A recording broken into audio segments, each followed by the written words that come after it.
Welcome back. As mentioned in episode 2, we will be diving into the global efforts to keep nuclear energy secure, and we will look into one of the greatest advancements in nuclear energy. Throughout history, nuclear disasters have left us with painful lessons, but they have transformed the way we look and approach energy.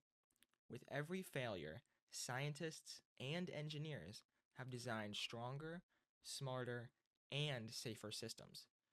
Today, we have adopted some of the safest regulations to treat nuclear energy and have created one of the most promising advancements in clean energy, the liquid fluoride thorium reactors, or LFTR.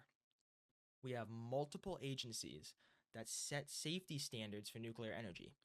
In the US, the main one is the Nuclear Regulatory Commission, otherwise known as the NRC. Now, the NRC was established back in 1974 with the Energy Reorganization Act, becoming an independent agency which is led under civilian oversight with an emphasis in public transparency and evidence based decision making. This approach separates the promotion and encouragement of nuclear energy to the regulation of nuclear energy. This practice was so significant since it greatly reduced conflict of interest that it was adapted worldwide. The NRC governs how reactors are built, how waste is stored, and makes sure that everything is running how it's supposed to. They oversee the licensing process, which observes site approval, design certification, construction permits, and decommissioning. Legally, all of the US nuclear power plants must immediately notify the NRC of any operational events, since transparency and rapid responses are essential to their structure. These design regulations were so comprehensive that they became the baseline for other nations' safety codes. For example, Japan, South Korea, France, and Finland have these frameworks that prevent failures that cascade into even more failures. It's like having a long row of dominoes that are separated by small barriers. Even if one or two fall, the rest will remain standing. They have also pioneered the risk informed and performance based regulations, which shifted the oversight from rigid compliance to a more dynamic, probabilistic risk assessment, which evaluated accidents' likelihood and systems reliability. This concept influenced the International Atomic Energy Agency's basic safety principles for nuclear plants. To understand why these standards are so essential, we're going to compare the NRC's response to the 3 Mile Island accident with the Soviet Union's response to Chernobyl. The NRC was still in its infancy at the time, being barely 5 years old, and this crisis became its first major test. When a mechanical failure made the main water cooling system stop, the reactor was automatically shut down, but a relief valve was stuck open. This led to coolant escaping. The control room indicators had incorrectly shown that the valves were closed, so the operators shut off emergency cooling, thinking that the reactor was overfilling. This led to a partial meltdown since the reactor core was overheated. When this happened, within minutes, the NRC's regional office was contacted. Resident inspectors already stationed at the plant began relaying information to the main headquarters in Washington, D.C. The NCR activated its Incident Response Center, which led to direct and clear communication with the plant, the state officials, and the White House. After the main problems were addressed, the NRC coordinated with the Federal Emergency Management Agency, the Department of Energy, and the Pennsylvania Governor's Office to assess radiation levels and advise the public with safety precautions. Just 5 days later, everything was contained. Even President Carter, someone with nuclear engineering training, went to the plant to demonstrate their confidence in the containment. Looking back in our first video, we talked about the Chernobyl nuclear disaster And this tells us a different story. The Soviet Union delayed its response, failed to warn the public, and even attempted to hide the scale of the disaster until international pressure forced them to admit it. The result of the two approaches could not be any more different. The 3 Mile Island released only trace amounts of xenon and iodine with negligible long term environmental or health impacts, while Chernobyl contaminated an area roughly the size of the state of Georgia or the land area of Cuba. The difference maker comes down to two key factors: strong regulation and accountability. 3 Mile Island demonstrated how rigorous standards, transparency, and rapid response will prevent a disaster from becoming a catastrophe. These lessons set a great foundation for the future of nuclear safety. Now, switching gears, we're going to explore how those principles and standards have shaped the development of the LFTR, a new generation of reactors designated to be even more safer, cleaner, and efficient.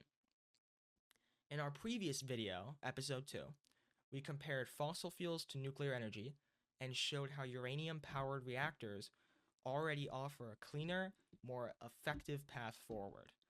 But we have also learned in our first video from the Chernobyl disaster and the church rock contamination, we must keep going forward to innovate and develop ways to use nuclear energy responsibly.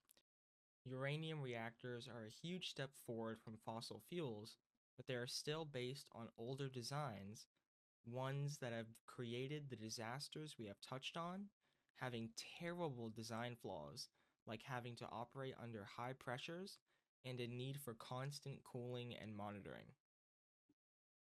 Now imagine we have all our past mistakes and apply them for a reactor that cannot melt down, produces less waste, and uses a fuel source more abundant than uranium. That is what LFTR is, the next leap in nuclear energy. In a way, uranium is our control group. They have proven that nuclear power is great, but it also has its weaknesses. While traditional uranium reactors use solid fuel rods and cooled under high pressure, like in Chernobyl, LFTR uses liquid fuel, a mixture of thorium and fluoride salts, which operate in pressures close to our atmospheric pressures, self-regulates its temperatures, and drastically reduces waste. So what makes LFTR so different from the reactors we have used for decades? To answer this, we have to look at the fuel itself, thorium. Thorium is a naturally occurring element found all over the world. It can be found in beaches, rock formations, or even as a byproduct of rare earth mining. It's about 3 times as abundant as uranium, and unlike uranium, it doesn't have to be treated to be used as fuel. When thorium absorbs a neutron inside the reactor, it transforms into uranium-233, a highly efficient isotope of uranium that sustains a chain reaction. In a liquid fluoride thorium reactor, just as the name suggests, it happens in a liquid mixture of molten salts, not a solid fuel rod. This is the difference maker. Because the fuel is liquid, it can flow and expand if it gets too hot, automatically slowing the reactor down. This helps it self-regulate instead of having a positive feedback loop like the reactor in Chernobyl. Even if something does go wrong, like a power failure, the LFTR design has what is called a freeze plug, a small section of a salt kept solid by a cooling fan.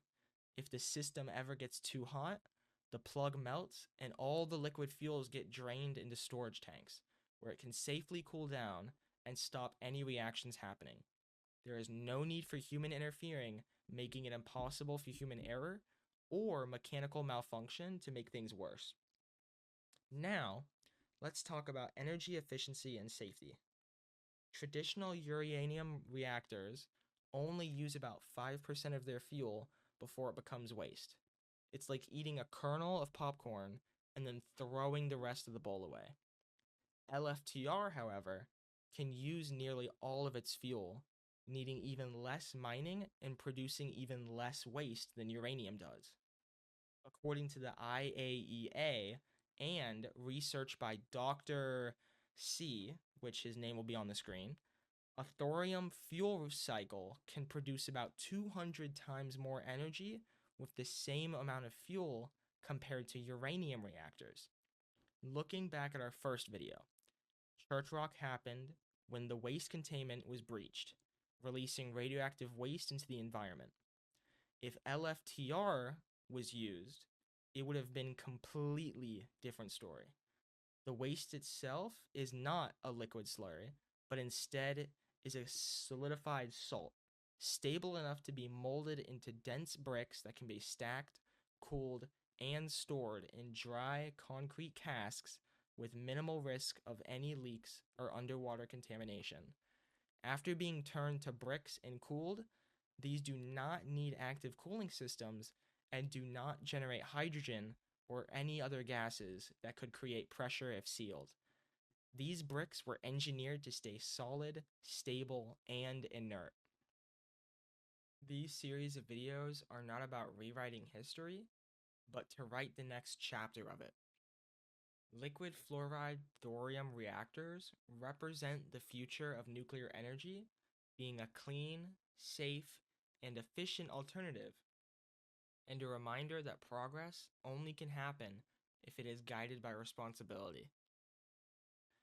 Thank you for sticking with us, and I definitely encourage independent research to continue down the rabbit hole of nuclear energy. We are the Isotope Innovations. Stay nuclear.